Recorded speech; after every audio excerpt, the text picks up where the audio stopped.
पश्चिम बंगाल में आपको किसका रुख लग रहा है इस बार मार्च में? ममता बनर्जी आ पाएंगी या फिर भाजपा? भाजपा आती, लेकिन उसने यूजीसी लेके अपने पैरों पे कुल्हाड़ी मार ली, बल्कि पैरों पे कुल्हाड़ी नहीं मारी, कुल्हाड़ी में पैर मार दिया।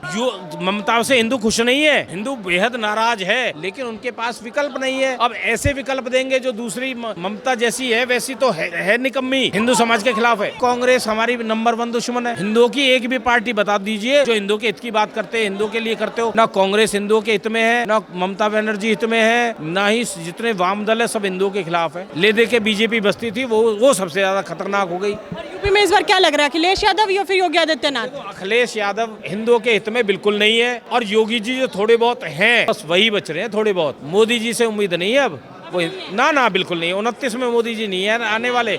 यदि उनके चेहरे पे चुनाव लड़ा गया तो बीजेपी का सुपड़ा साफ हो जाएगा। बीजेपी के नाम, मोदी के नाम पे आने वाली सत्ता में 29 में मोदी के नाम से ही जाएगी। इन्हें चेहरा बदलना पड़ेगा। सर ये फिर कौन सा चेहरा? हेमंत बिस्वा शर्मा? हाँ, वो सबसे बेस्ट है।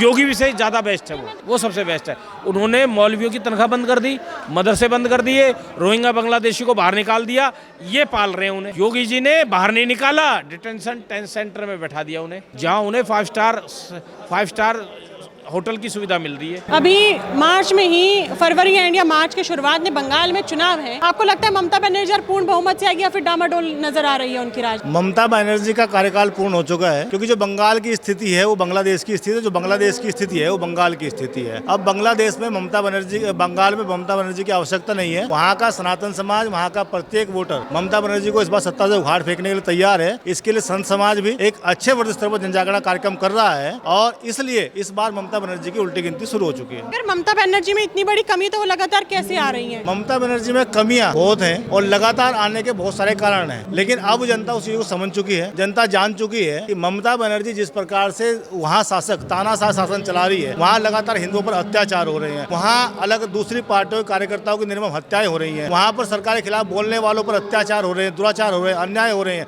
उनके घरों को तोड़ा जा रहा है, उन पर लाठियां चलाई जा रही है, उनको जेलों में ठोसा जा रहा है। ये जो है अब जनता के सामने चला गया। अब तक ममता बनर्जी ने इस पर कंट्रोल किया हुआ था, उस पर अपने जो है शासन के द्वारा, सत्ता के द्वारा और अपने प्रशासन के द्वारा वो जो है उसको रोक रखा था, लेकिन अब वो जनता की भी सब बातें जा चुकी हैं। अभी आप देखते हो कई पत्रकारों की भी किस प्रकार से वहाँ पर मारपीट हुई, पिटाई की गई। अभी जनता इस प्रकार से जो है सब जानती है, सब समझती है। पश्चिम बंगाल में ममता बनर्जी नहीं तो कौन सा मुख्यमंत्री बंगाल के लिए सही है? ये तो ममता बनर्जी जनता तय करेगी, वहाँ की जनता तय करेगी इस बार कौन मुख्यमंत्री रहेगा, किसकी सरकार आएगी। लेकिन ये तय है कि ममता बनर्जी की सरकार नहीं आएगी। जो भी सरकार आएगी वो हिंदू हितों की सरकार आएगी, सनातन की सरकार आएगी। जो भी सनातन की बात करेगा वही बंगाल में राज करेगा। काफी लोगों ने सवाल खड़े करे कि अगर भाजपा आ सकती थी पश्चिम बंगाल में, लेकिन अब नहीं है कि वो यूजीसी जो लेके आए हैं उसका वो हिंदुओं के विरोध में कानून लेके आ गए। कोई नहीं, ये विपक्ष के एजेंडे हैं, तरह तरह की बात करते हैं, हिंदुओं में वोट डालने की बात करते हैं, जातीय आधार पर बांटना चाहते हैं। लेकिन हिंदू समाज, सनातन समाज बहुत जागरूक हो चुका है। वो जो उसके विरोधी सरकार है, जो उसकी बात नहीं करती,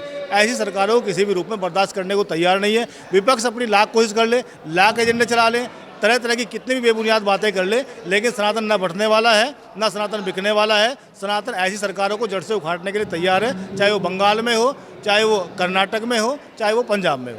आपकी नज़र में भाजपा सरकार कैसा काम कर रही है? भाजपा सरकार अच्छा काम कर रही है, और इतना अच्छा काम कर रही है कि कई सदियों के बाद, कई हजार वर्षों के बाद, कई हजार वर्षों के बाद में जो है अब सनातन की बात जो है खुल कर के हो रही है, सनातन की आवाज़ बुलंद हो रही है। और प्रत्येक राज्य में आज सनातनी वर्कर को, सनातनी कार्यकर्ता को, प्रत्येक सनातनी को आज अधिकार और हक मिल रहे हैं। तो इससे बेहतर क्या हो सकता है? सनातन पुनर्जागरण काम चल रहा है। ममता बनर्जी उस तरीके की महिला तो है नहीं। अब मैं क्या बोलूँ उनको, उनकी विचारधारा ही कुछ अलग है। तो ममता बनर्जी के राज में क्या हिंदू पलायन क्यों करता है बार बार? ममता बनर्जी के राज में हिंदू पलायन क्यों कर रहा है, ये आप ममता बनर्जी से ही पूछिए, वो सबसे बड़ा चीज़ है। लेकिन वो तो कहती कोई पलायन नहीं कर रहा, मेरे यहाँ से सब खुशहाली में रहते हैं, या अफवाह मत फैलाओ, वो तो कहती हैं। देखिए, मैं अभी कुछ दिन पहले ही बंगाल से होकर आया हूँ। बंगाल की दुर्दशा कैसी है आपको बताएं? बंगाल की दुर्दशा क्या है, वहाँ पे लोग उस तरीके से सामान्य जीवन जी नहीं रहे हैं। लोगों के अंदर डर और तरीके का भयभाव है। अगर समाज में अगर बंगाल की विचारधारा रखोगे तो सबसे पहले तो ममता बनर्जी पे ही प्रश्न उठता है कि वो किस तरीके की विचारधारा रख रही हैं हिंदुओं के प्रति। आप देखिए आप क्या कर सकते हैं, अब आने वाले इलेक्शन पे तो उनको जवाब मिल ही जाएगा। नहीं आने वाली इस बार आपको लगता है कि ममता बनर्जी पकड़ बना पाएंगी बंगाल में? देखिए पकड़ बनाने वाली बात नहीं है, पकड़ बन नहीं रहा उनका, ठीक है। वो उनको माहौल लग रहा है कि अब हिंदू वहाँ पे इकट्ठा हो गया, अब हिंदू उग्र हो गया वहाँ पे। अब उनके उग्र होने का रीजन ही है ममता बनर्जी।